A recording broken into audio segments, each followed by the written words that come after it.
The new year is upon us, and that means it's inauguration season here in the US. But considering what happened the last time we tried to go through this process, people are a little on edge about all of it. And that includes our members of Congress. By the time you watch this, perhaps the incoming Congress will already have taken their seats in those hallowed halls, but turmoil is already afoot. You all remember the struggle to keep the government open just before Christmas.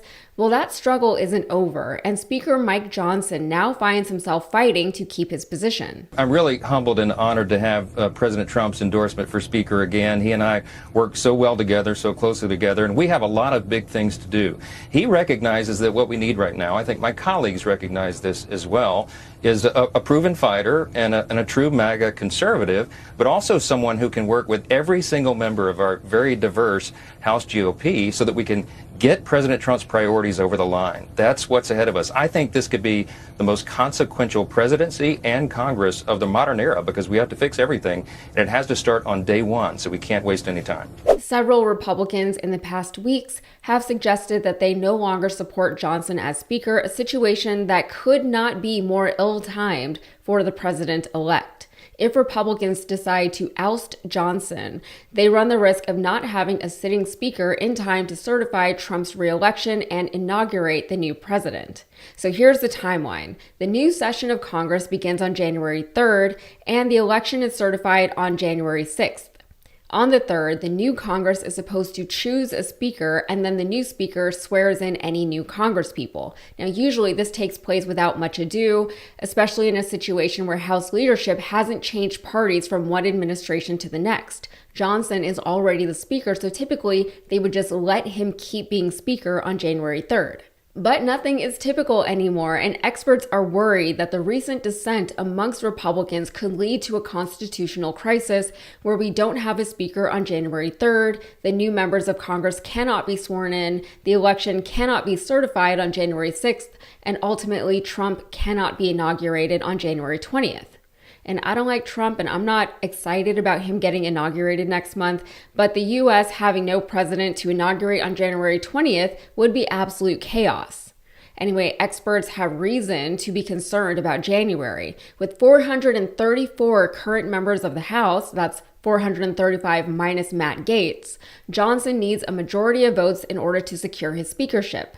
Assuming that all Democrats vote against Johnson, he would need almost all of the Republicans to vote for him. Currently, there are 219 Republicans to 215 Democrats. That means if just a few Republicans do not vote for Johnson, we will all be in a very confusing and yes, unprecedented place. And yes, several Republicans have already expressed their reluctance to support Johnson going forward. And we have never been in a situation where we were approaching a January inauguration season without a speaker. So now the question is, what options are available to us if this all plays out? Well, some constitutional law scholars said that the joint session could proceed even without a speaker. Others thought the House clerk could potentially swear in the newly elected members of the House if both parties agree, or Republicans could elect a temporary speaker whose term expires on a particular day. If those efforts fail, there would be no one to certify Trump's election victory in time for the inauguration. And if that happens, we'd go down a very strange path. Biden's term would end on January 20th, regardless of whether or not a new president is sworn in. His vice president, Kamala Harris, would also be out on January 20th, so she can't be inaugurated. The Speaker of the House would be next in the line of succession, but without a speaker, it would then go to the Senate President pro tempore, and that is Republican Senator Chuck Grassley of Iowa, who is currently 91 years old. Naturally, Trump is livid about all of this, and it's all part of his already frustrating power struggle with billionaire Elon Musk. With Trump desperate to assert himself as a leader and not a puppet, the drama unfolded in December when Musk managed to disrupt congressional proceedings to the point that it nearly shut down the government.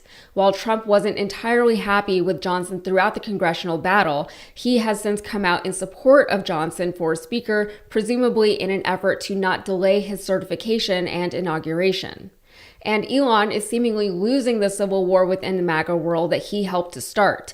You have MAGA figures like Laura Loomer now calling the richest man in the world a welfare queen. And what we need to have a conversation about is what is it going to mean for the future of our country, our national security, and the incoming Trump administration if we have a bunch of technocrats who are also essentially welfare queens because their companies are receiving government subsidies and they want to take over our defense industry. If you have a bunch of tech bros with billions of dollars and direct unfettered access to the vice president and the president of the United States, and then they are also, very cordial with our adversaries, as in China and Iran. We see that Elon Musk is having these meetings off the books with Iranian officials, with Chinese officials. What does that mean for us and the future of our constitutional republic? We're also seeing Elon walk back some of his comments that lost him a great deal of MAGA support. Last week, he posted this on X regarding the H-1B visa, saying, "The reason I'm with America, along with so many critical people who built SpaceX, Tesla, and hundreds of other companies that made America strong, is because of H-1B.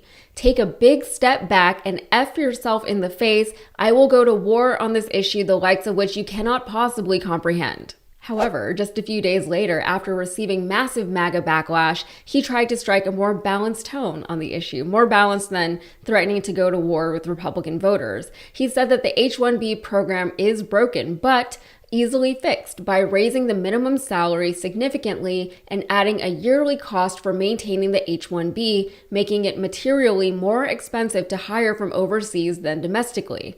"I've been very clear that the program is broken and needs major reform. I am confident that the changes made in the Trump administration will make America much stronger." Now, Trump and Musk are at odds again over Trump's backing of Mike Johnson for the speakership.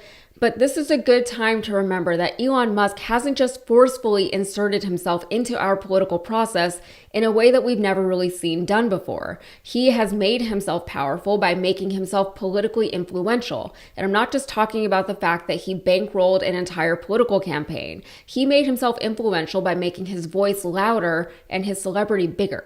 He is powerful now because so many have conceded power to him. Perhaps things are in play now that are too big and too great to walk back, but never forget that Elon is where he is today because we put him there. All right, that's it for me. If you got anything out of this, please like the video and subscribe to the channel for more. Thanks.